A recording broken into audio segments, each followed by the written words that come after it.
प्यारे दोस्तों, आज जिस कहानी को मैं आपको सुना रहा हूँ वो एक ऐसे पति पत्नी की कहानी है जो पहले बहुत ज़्यादा प्यार करते हैं और फिर ससुराल पक्ष के लोग जो है लड़के वाले लड़के को उल्टा सीधा भर देते हैं लड़की के बारे में, यानी पत्नी के बारे में, और फिर उन दोनों को दूर दूर कर देते हैं, उनके रिश्ते में फाटा पार देते हैं। लेकिन दोस्तों, इस कहानी में एक नया मोड़ आता है। 11 साल तक पति और पत्नी दूर रहा करते हैं और 11 साल के बाद फिर वो एक दूसरे से मिलकर गले लग जाते हैं और घंटों तक रोने लगते हैं और आंसुओं का सैलाब बहा देते हैं। आखिर दोस्तों, 11 साल के बीच में या फिर 11 साल के बाद ऐसा क्या हुआ जो पति खुद ससुराल चला जाता है और पत्नी के गले लगकर वो रोने लग जाता है। दोस्तों, ये कहानी बहुत ही दर्द भरी है। ये एक ऐसी नहायत खूबसूरत गरीब लड़की की कहानी है जिस दर्द भरी कहानी को सुनकर आपकी आंखों से आंसू छलक जाएंगे। दोस्तों, दिल थाम कर इस वीडियो को देखिएगा और पूरा देखिएगा। लेकिन उससे पहले आप तमाम दर्शकों से मेरी अपील है, इसी वक्त हमारी वीडियो को लाइक कर दीजिए। आपके एक लाइक करने से हमें बल मिलता है। इसी वक्त हमारे इस चैनल को सब्सक्राइब कर लीजिएगा। सब्सक्राइब वाली बटन के बराबर जो बेल आइकन की घंटी है उसे भी प्रेस कर लीजिएगा, दबा दीजिएगा। दोस्तों, इसके अलावा अपने दोस्तों के लिए हमारी वीडियो को व्हाट्सएप पर जरूर शेयर कीजिएगा। ये काल्पनिक कहानी नहीं है, बल्कि यह कहानी एक हकीकत और सच्चाई है और हर घर के अंदर पति पत्नी होते हैं और उनकी जिंदगी में न जाने क्या कुछ होता है, इसलिए सबको ये कहानी सुनानी बहुत ज़रूरी है। हमारी वीडियो को आगे भेजेंगे तो हमें हौसला मिलेगा, हम आगे आपको इससे भी बेहतरीन कहानी लेकर के आएंगे। अस्सलाम वालेकुम, नमस्कार, सत श्री अकाल। मैं हूँ अरशद बिसरू और आप देख रहे हैं मेवात आज तक। कहानी की शुरुआत हम विस्तार से करते हैं। एक राधिका नाम की लड़की होती है जो बहुत ज़्यादा खूबसूरत लड़की होती है, लेकिन उसके माँ बाप बहुत ज़्यादा गरीब होते हैं। वो 2 बहनें होती हैं, उनके भाई नहीं होते हैं। बड़ी बहन शादीशुदा होती है, वो बेचारी गुजरात में रहती है और राधिका के माँ बाप बीमार रहते हैं। राधिका ज़्यादा समय अपने माँ बाप की सेवा में ही बिताया करती थी। राधिका नाम की जो लड़की थी, सुरेश की पत्नी, वो इतनी खूबसूरत थी कि उसकी खूबसूरती के चर्चे पूरे गांव में हुआ करते थे। कि खूबसूरत ज़रूर थी लेकिन बदचलन नहीं थी, वो फर्मा बरदार थी और पति की माँ बाप की वफादार थी। लेकिन दोस्तों, कुछ लोग इनकी ज़िंदगी में जहर घोल देते हैं और इनको एक दूसरे से जुदा कर देते हैं। राधिका का जो पति होता है सुरेश, एक बड़ा बिजनेसमैन होता है, वो एक ठेकेदार होता है सेटरिंग का, और मुंबई में उसका बोलबाला होता है। बहुत अच्छे लेवल का काम उनका मुंबई में चलता है और वो खूब ढेर सारा पैसा भी कमाता था।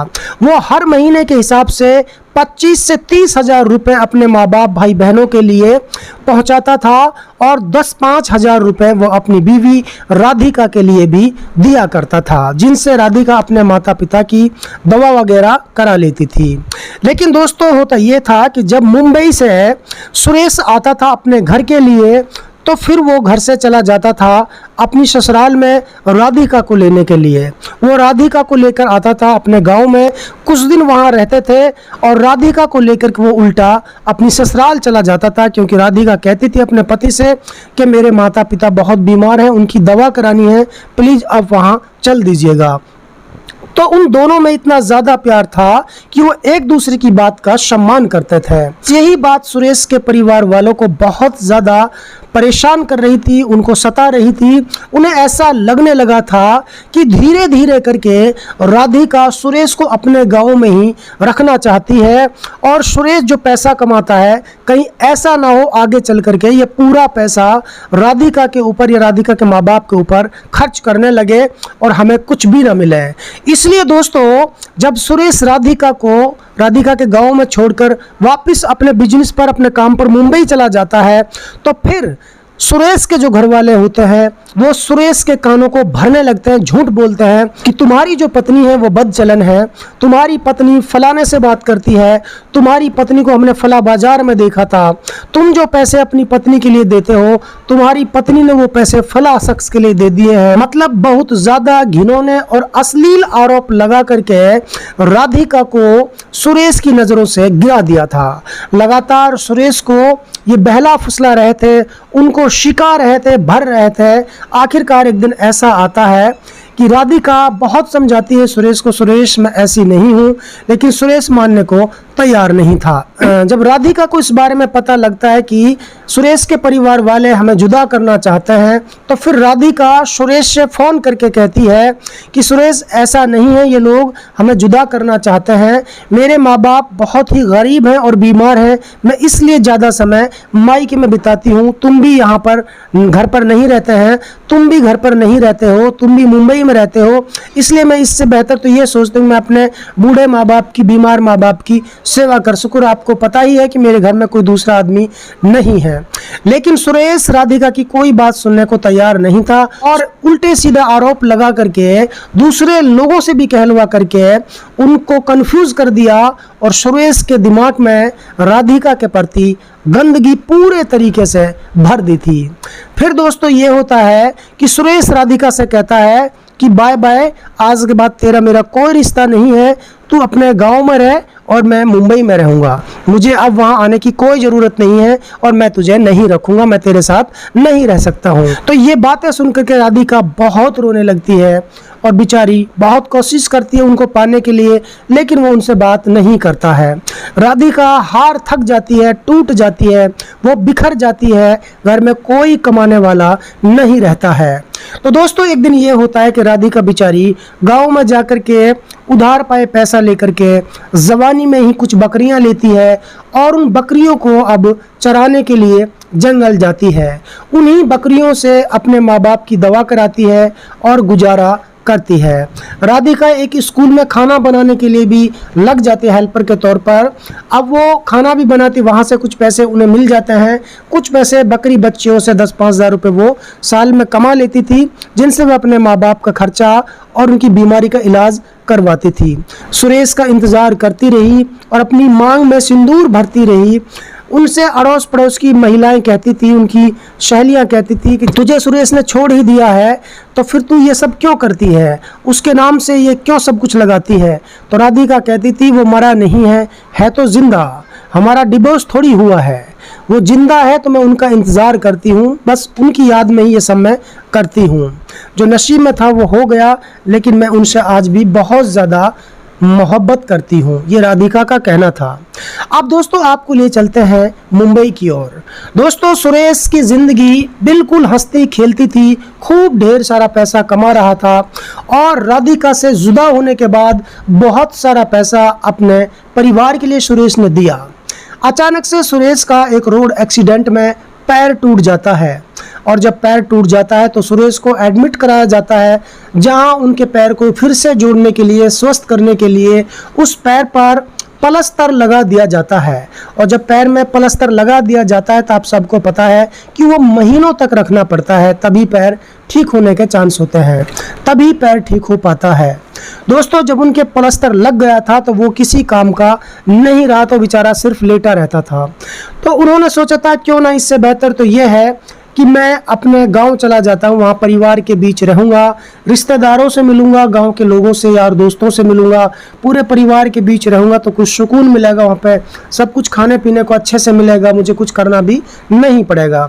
ये सोच करके वो अपने गाँव चला जाता है और बेचारा अब वो कुछ खाता कमाता तो था नहीं, वो बेचारा क्या करता है, सिर्फ चारपाई पर लेटा ही रहता था।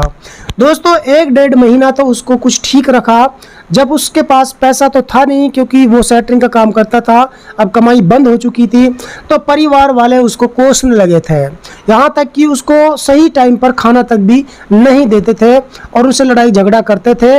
और पैर से प्लास्टर नहीं हटा था, लेकिन परिवार कहता था, भाई बहन, माता पिता, भाभी सब कहते थे कि तुम जाओ मुंबई जाके दोबारा काम पे लगो और वहाँ जा कर के हमें कुछ पैसे कमा करके भेजो, यहाँ पड़ा पड़ा क्या करेगा।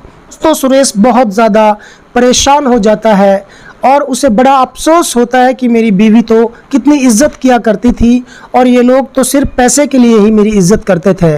आज मेरे पास पैसा नहीं है तो ये लोग मुझ में धक्का मारना चाहते हैं, मुझे कमाने के लिए बीमार कोई भेजना चाहते हैं। ये दोस्तों सुरेश बहुत ज़्यादा दुखी हो जाता है और उन्हें अचानक से पत्नी की याद सताने लगती है और वो पत्नी की याद में तन्हाई में जाके बहुत ज़्यादा रोने लगता है, क्योंकि शादी सुरेश ने भी नहीं की थी, उधर शादी उसकी पत्नी ने भी नहीं की थी। 11 साल बीत चुके हैं, यानी कि जो पैर में प्लास्टर लगा हुआ था उसी से वो मुंबई रवाना हो जाता है और कुछ दिन बाद वो प्लास्टर हट जाता है और उसका पैर ठीक हो जाता है। अब परिवार वाले उससे फ़ोन करके ये नहीं पूछते कि तुम्हारा प्लास्टर हटा या नहीं हटा, सिर्फ ये कहते हैं कि तुम्हारा काम धंधा कैसा चल रहा है, काम पर फिर से तुम्हारा काम धंधा कैसा चल रहा है, कुछ कमाई धमाई फिर से हो रही है या नहीं हो रही है, आपके पास कुछ पैसे हो तो डलवा दो, हमें ये करना है वो करना है।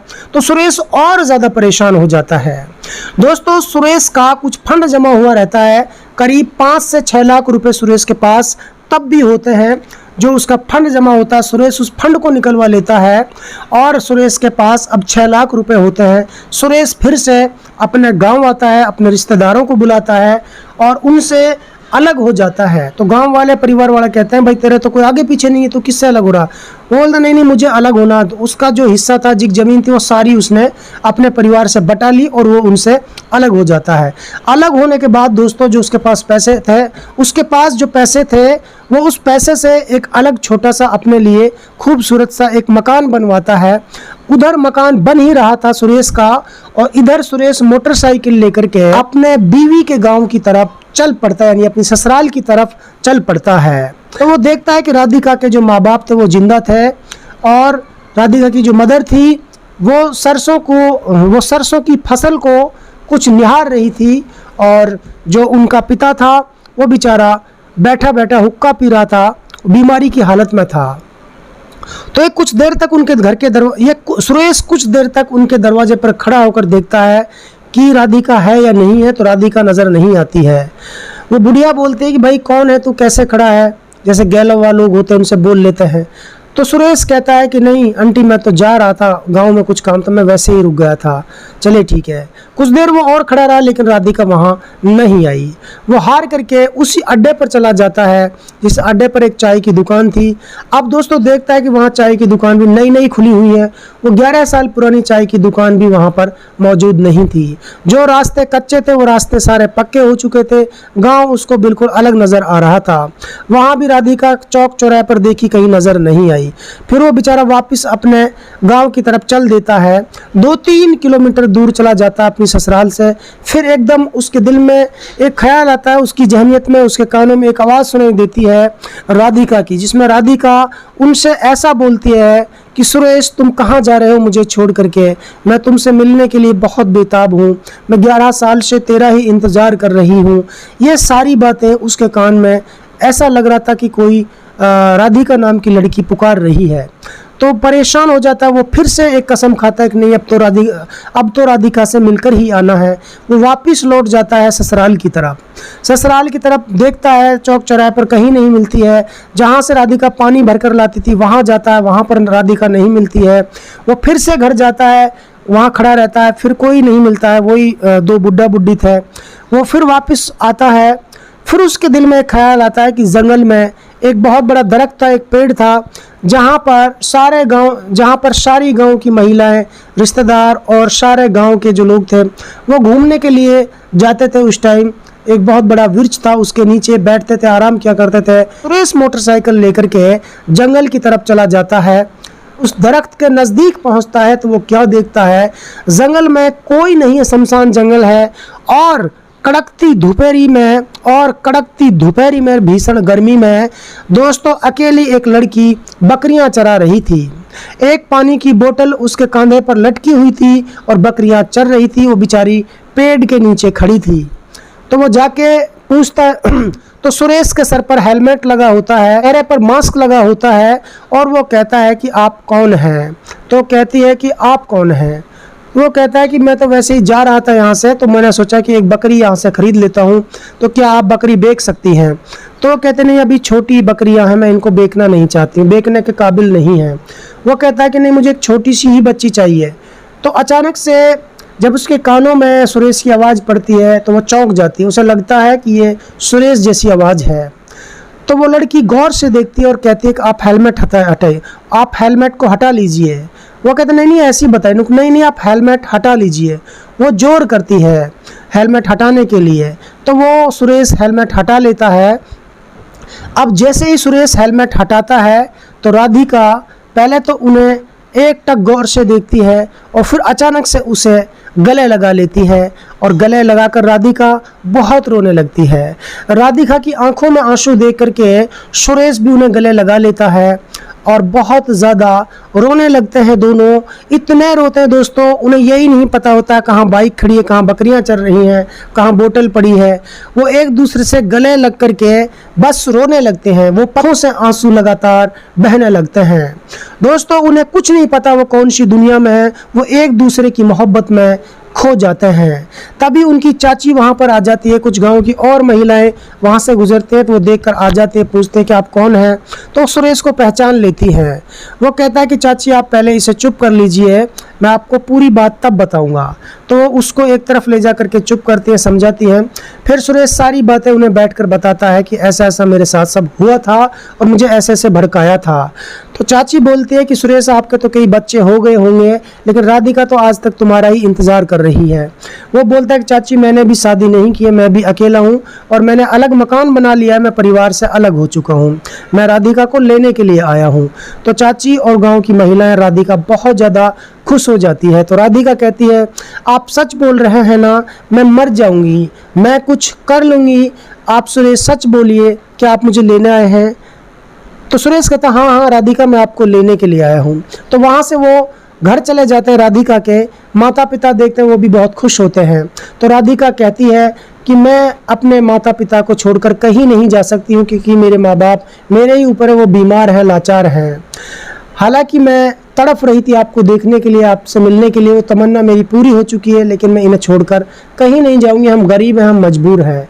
तो सुरेश कहता है कि ये मेरे ही माता पिता हैं और मैं आप सबको अपने साथ लेकर के चलूँगा और मेरा कोई नहीं है, अब हम साथ मिल कर के रहेंगे और साथ ज़िंदगी बिताएंगे, आप चिंता मत कीजिए। तो इसे सुनकर राधिका खुश हो जाती है और वो खुशी खुशी तैयार हो जाती है। जब सुरेश अपने गांव में आता है राधिका को लेकर, तो राधिका नए मकान में जाकर के रहती है। तो सुरेश के परिवार वाले और गांव वाले आते हैं और फिर कहते हैं कि ये तो बदचलन है, ये तो ख़राब औरत है, तुमने इसको कैसे घर में बिठा लिया, तुम इसके साथ कैसे ज़िंदगी काट सकते हो, ये तो उस लड़के से बात करती थी, उससे करती थी। तो ये तमाम बातें सुनकर के सुरेश एक ही जवाब देता है कि तुम दफ़ा हो जाओ मेरी नज़रों के सामने से, मुझे तुम्हारी कोई बातें नहीं सुननी है, तुम सिर्फ लालची आदमी हो, तुम सिर्फ पैसे से मोहब्बत करते हो, बुरे वक्त में तुम किसी के साथी नहीं हो। किसी ने सही कहा है कि बाप बड़ा ना भैया, सबसे बड़ा रुपया। तो दोस्तों यह कहकर वो फिर से राधिका को गले लगा लेता है और फिर वो बहुत प्यार से अपनी ज़िंदगी को साथ बिताने लगते हैं। तो दोस्तों आज की इस कहानी से आप सबको ये जानकारी मैं दे रहा हूँ कि किसी की बातों में आकर के अपनी पत्नी को बिल्कुल छोड़ने की कोशिश न करें और किसी के बहकाव में आकर के अपनी पत्नी पर झूठा आरोप न लगाएं। जब तक कि आप अपने कानों से और अपनी आंखों से कुछ न देख लें, तब तक अपनी पत्नी के ऊपर कोई इलिगेशन न लगाएं। यही पत्नियों के लिए भी संदेश है, आपसे चाहे कोई कुछ भी आपके पति के बारे में कहे, लेकिन जब तक आप कानों से न सुने, आंखों से न देखें, अपने पति का एतबार करना और आंखों से भी अगर देख लें तो फिर भी उसे नज़रअंदाज कर देना, क्योंकि पति का दर्जा बहुत बड़ा होता है। दोस्तों यदि आप हमारी इस वीडियो को फेसबुक पेज पर देख रहे हैं तो हमारे पेज को लाइक कीजिए, शेयर कीजिए। यदि इस वीडियो को यूट्यूब पर देख रहे हैं तो हमारे चैनल को सब्सक्राइब कीजिए और बेल आइकन घंटी को दबा दीजिए।